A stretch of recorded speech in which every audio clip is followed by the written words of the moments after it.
Plug in the power cord, press the power button, and wait about 1 minute for the machine to preheat. Select the double cup filter and install it into the portafilter. Rinse the empty portafilter and your cups with hot water.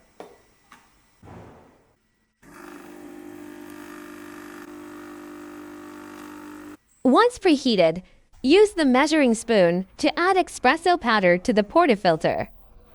Then use the back of the spoon to level the coffee grounds. Be careful not to exceed the max line.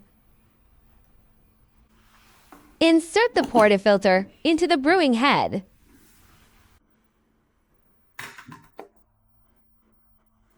Press the double cup icon and let the brewing begin.